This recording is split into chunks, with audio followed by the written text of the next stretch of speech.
The CBCF is honored to be here in Houston for our 5th Executive Economic Summit.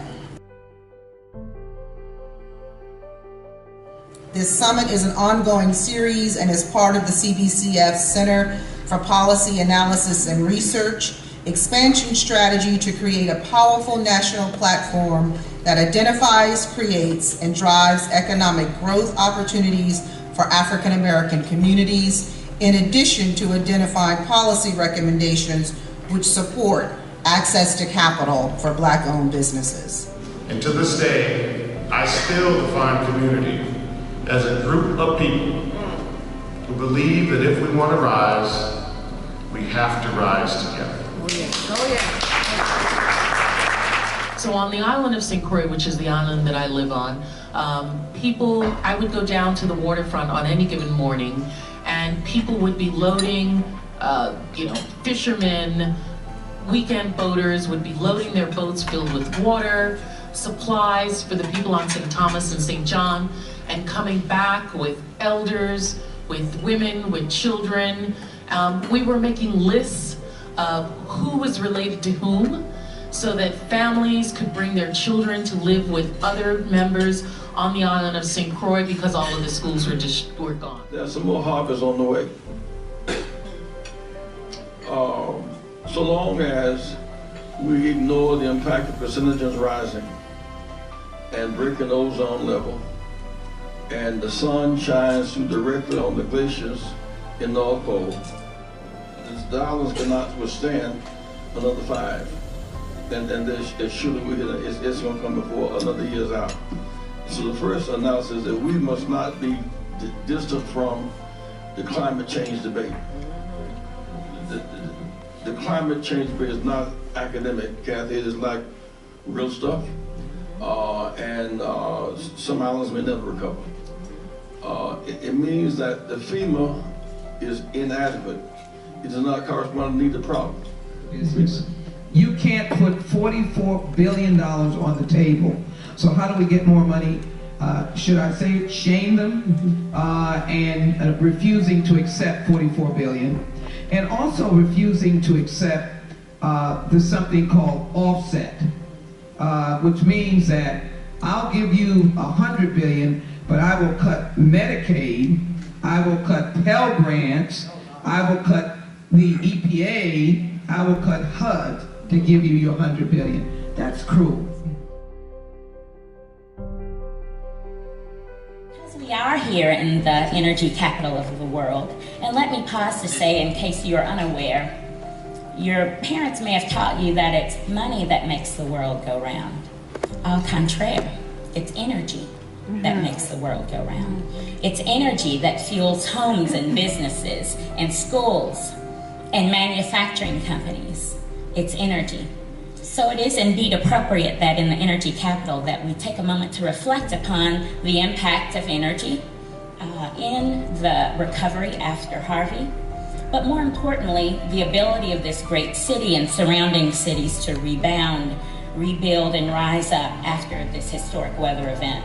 Michelle, it's in our DNA to support causes like yourself and support the community.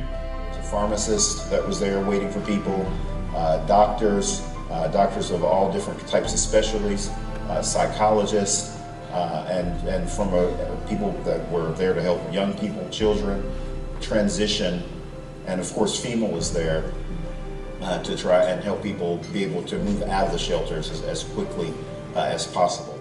I lost my job as a result of the storm. I've been unemployed since September. I need to know, we're thinking about leaving too. My husband was a teacher. He says, baby, you're an engineer, I'm portable, I'll go where you go. But we don't want to leave the Houston area because we came down here to be near our family. So what I'd like to ask the panel and the folks here is, I've heard a lot about resources for small businesses and businesses to rebuild, but what about people like me with 2 degrees in engineering from Stanford, PMP certification, and I can't find a job? And I'm sure there's other people in the same boat that I am that are looking for jobs as well. So what are some resources for individuals to get us back on our feet? I mean, we've had to move in with my husband's parents because it's been so bad.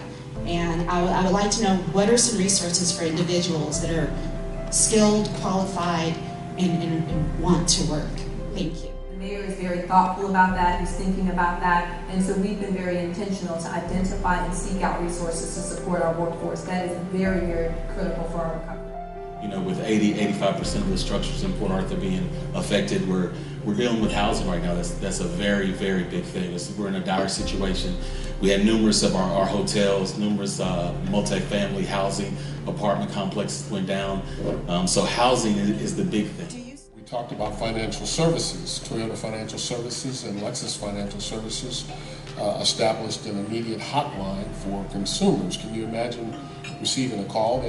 Obviously, you're doing business with them. They know where you are.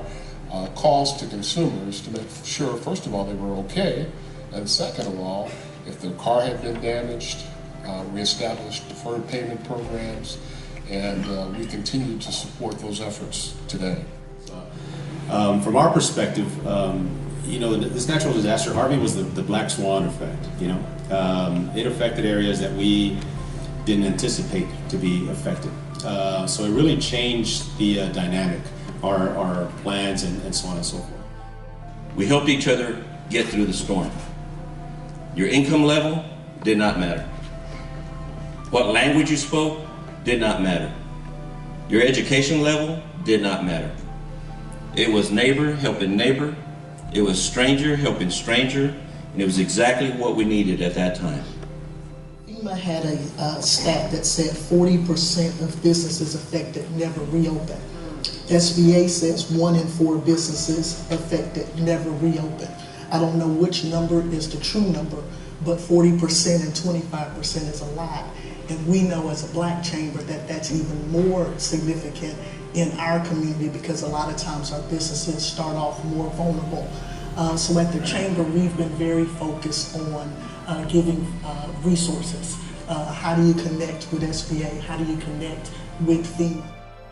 In our package of why we need $50 billion or at least a large amount of community block grants to be able to buy homes, rebuild homes, and go into neighborhoods and tell folk your home can be rebuilt, we're going to rebuild it for you, or your home can be repaired. They have no insurance and they don't have enough money from FEMA or no money at all. So I need all of you all lifting up the United States of